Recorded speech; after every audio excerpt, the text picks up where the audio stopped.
Olá pessoal, eu vejo muitas pessoas perguntando: Durval, a OAB existe ou não existe? Gente, eu vou explicar aqui que a OAB ela não existe e vou explicar e vou demonstrar aqui o porquê. E para isso eu vou falar sobre duas instituições, o STF e o Senado Federal. Nesse quadro aqui eu explico para vocês. OAB, Senado Federal e STF. Eu chamo a tríade da inutilidade.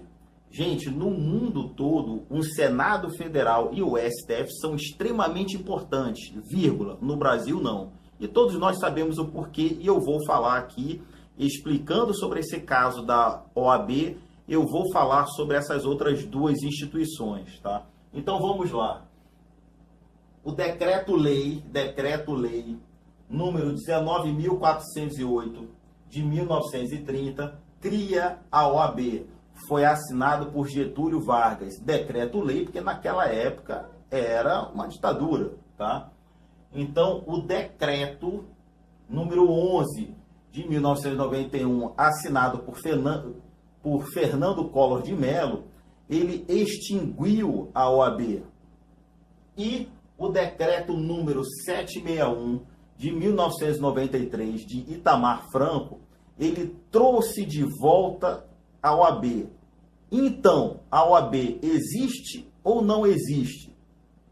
Vamos chegar lá.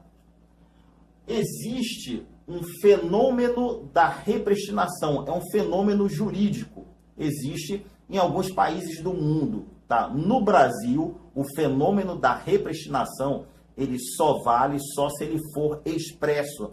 Não vale tacitamente. O fenômeno da repristinação, ele está na Lei de Introdução às Normas do Direito Brasileiro, que é um decreto-lei de 1942, tá? Então, no fenômeno da repristinação, como eu falei para vocês, ele tem que ser expresso. Quando vocês forem ler o decreto de Itamar Franco, ele diz que o decreto número 11 de 1991, assinado por Fernando Collor de Mello, ele estava extinto e só fala sobre isso. Ele não fala expressamente que ele está trazendo de volta o decreto-lei número 19.408 que criou a OAB.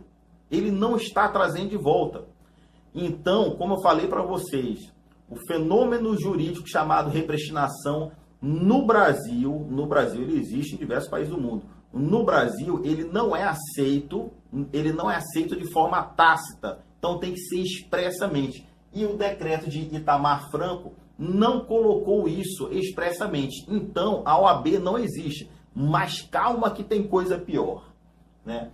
Então tem a ADIM, Ação Direta de Inconstitucionalidade 3026 do ano de 2006. Ela estava tratando sobre a constitucionalidade do regime jurídico da aposentadoria dos funcionários da OAB. Os funcionários queriam ser estatutários, mas a OAB estava querendo que eles fossem seletistas e eu vou explicar o porquê dessa parada, tá? E no meio do julgamento, o STF declarou que a OAB é uma instituição ímpar, de natureza exclusiva sui generis, tá? Sem personalidade jurídica. Ou seja, nem se você quiser processar a OAB, você consegue, não tem como, tá? Só que, quando o STF declarou a OAB uma instituição ímpar de natureza exclusiva sui generis, isso não existe no direito brasileiro. Eles criaram um monstro que não existe. Mas por que eles fizeram isso e os funcionários passaram a ser seletistas ao invés de estatutários? Porque dessa forma a OAB fugiu do artigo 37 da Constituição Federal, que lá trata que os estatutários têm que cumprir a transparência. Eles não são transparentes. A OAB quer fiscalizar todo mundo, mas não quer ser fiscalizado, né? Tem que fazer licitação, a OAB não. Como ela escapou disso, é uma instituição ímpar, é a mais importante do Brasil, é mais importante do que médico, professor, militar, uma coisa, né? Então eles fugiram de tudo, então eles querem fiscalizar todo mundo, mas nem o TCU pode fiscalizar. O TCU pode fiscalizar qualquer entidade de classe vírgula, exceto a OAB. A OAB, ela movimenta mais de R$ 1 bilhão por ano, só com as contribuições obrigatórias. Gente, qualquer contribuição obrigatória, ela tem característica de recursos públicos. Por isso, ela deveria ser fiscalizado pelo TCU. Mas como ela é ímpar, sui generis, não, ela não pode ser fiscalizada. Então, o presidente da OAB tem superpoderes. E por isso ele interfere tanto na política e tanto na STF. Ele pode dar não sei quantos milhões para uma pessoa dar uma palestra sobre a goiaba bichada, ele pode pagar 500 mil por mês para a secretária dele, ele pode fazer o que ele quiser e não pode ser fiscalizado pelo TCU, apesar dos recursos que eles recebem ter característica de recurso público perante o direito brasileiro. Tá? Aí vamos aqui a outras coisas. Quando o STF fez esse julgamento e transformou ele numa natureza ímpar, sui generis e coisa que não existe, tá? É a mesma coisa, tá, que aconteceu porque aqui estava sendo tratado sobre o regime jurídico dos funcionários e de repente o STF disse não, é sui generis. Não era isso que estava sendo tratado, não era o objeto da ação que estava sendo tratado. E o STF é craque nessas imoralidades. Por exemplo, os advogados, tá, do Zé Dirceu foram tratar com o Dias Toffoli um determinado assunto e o Dias Toffoli, no meio do nada, decidiu soltar o Zé Dirceu, já que ele era empregado do Zé Dirceu, advogado Zé Dirceu. Não, vou soltar. Não, mas nós não pedimos isso. Não, mas eu vou soltar. Ou seja, do nada, não era o objeto da ação naquele momento, mas ele resolveu soltar. Ou seja, o STF é craque nisso. Mas vamos aqui ao pior. Vocês sabem que são 11 ministros do STF e 9 deles nunca julgaram. Nunca foram juízes na vida. E é a função mais importante do Brasil.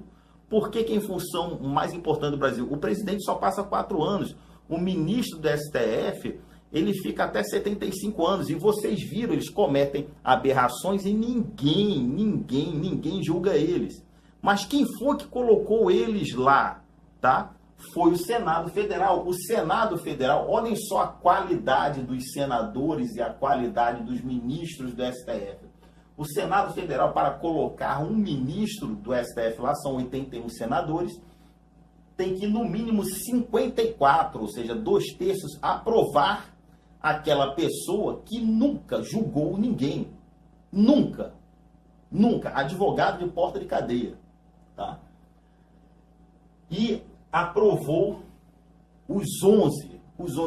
Não são pessoas sábias, não são o ó do Borogodó, não são as pessoas mais capazes do Brasil. Não, o STF nos traz vergonha todos os dias. O Senado Federal, então, nem se fala, porque foram eles que colocaram eles lá. E vocês veem na TV o tempo todo dizendo, repórteres falando, que se eu queria ter um foro privilegiado, porque o STF nunca puniu ninguém, nunca julgou ninguém, nunca acontece nada. Então eu acho que o brasileiro perdeu a noção do que está acontecendo no país. Isso é muito estranho.